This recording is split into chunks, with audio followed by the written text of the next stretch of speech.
तो अगर में विनोद बाबू के नाम बहुत शीर्ष में रखल गया है, जकर योगदान जकर संघर्ष के कारण आज हमने राज्य के पाए। आज यह बोकारो धनबाद के धरती से विनोद बिहारी महतो के नेतृत्व में जो समाज चल रहा है, कुर्मी समाज, और शिबू सोरेन के नेतृत्व में जो संथाल समाज चल रहा है, दियो समाज के मिलाए के झारखंड मुक्ति मोर्चा के निर्माण करल गया है, ताकि झारखंड राज्य के निर्माण हो सके। आज सभी साक्षी है, इतिहास साक्षी है, आंदोलन साक्षी है कि विनोद बाबू के कुशल नेतृत्व से हम निझालक झारखंड राज्य पाए। लेकिन आज एक सवाल है कि केवल राज पाना ही हम लोग का मकसद था, ये राज को चलाना हमारा मकसद था। आज भी ये सवाल है। आपने तालियां तो बड़ी ऊर्जा के साथ बजाई है, लेकिन इससे कई ज्यादा ऊर्जा के साथ आपको विनोद बाबू को उस कथन को अनुभव करना होगा जो उन्होंने कहा था। क्या कहा था कि राज तो हमने ले ले बड़े। विनोद बाबू अपने साथियों से कहते थे, अभी बहुत सारे बुजुर्ग लोग यहीं बैठे, रामडी आंदोलन का धरती रहा है, रामडी में कई बुजुर्ग हैं जो अभी सरकार से पेंशन ले रहे हैं। विनोद बाबू कहते थे कि राज तो ले ले बड़े, चले तो क्या, राज तो हमने हासिल कर लिया, चलाएगा कौन, सबसे बड़ा सवाल था। आज भी वो सवाल प्रासंगिक है, आज भी वो सवाल झारखंड के जनमानस के दिलों में दिमाग में घर बनाया है कि राज को चलाएगा कौन। वही मैंने कहा कि जितनी ऊर्जा के साथ आपने तालियां बजाई हैं, उससे दोगुनी ऊर्जा के साथ राज को चलाना कैसे है, उस दिशा में आपको बढ़ना होगा। आज भी खलता है, आज भी अफसोस होता है कि हमारे पूर्वजों ने असंख्य बलिदान के बाद ये राज्य लिया है। आज अगर हम झारखंड आंदोलन के किस्सों को सुनाएं तो उस किस्से को सुनाते सुनाते रात हो जाएगी, रात से फिर सुबह, सुबह से फिर रात हो जाएगी, लेकिन किस्से खत्म नहीं होंगे। लेकिन राज को मिला क्या? यही विनोद बाबू का सपना था, राज तो मिल जाएगा। जो भगत सिंह कहते थे कि अंग्रेजों से तो आजादी ले लेंगे, गोरों से तो आजादी ले लेंगे, लेकिन भूरों के हाथों में राज नहीं जाना चाहिए। गोरे यानी 10%, 5% अमीर लोग, आज सच्चाई है 5% लोगों के हाथों में आजादी है। वही विनोद बाबू कहते थे राज तो ले लेंगे, राज आज बने कल बने, राज बनेगा, चलाएगा कौन? ईमानदारी से बोलिए, क्या झारखंड के लोग इस राज को चलाने में सक्षम हो पाए हैं? इस राज को चलाने में सफल हो पाए हैं? बताइए, नहीं हो पाए। क्यों?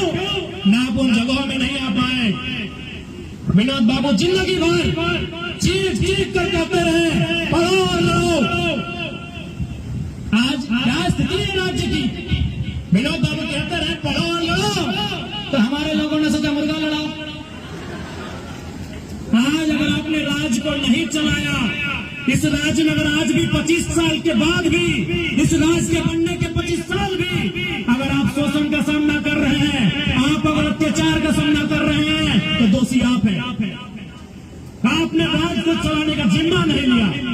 ईमानदारी से कहिए कि आपने राज को चलाने का जिम्मा लिया। आज आप गांव में चले जाइए, शाम को आप नशे में धूत मिलेंगे, आप आज भी असामाजिक गतिविधियों में लीन मिलेंगे। विनोद बाबू को केवल श्रद्धांजलि देने से, विनोद बाबू को केवल पुष्पांजलि देने से अलग राज्य का सपना साकार नहीं होगा। आज पूछिए आपके बच्चे किस हाल में है।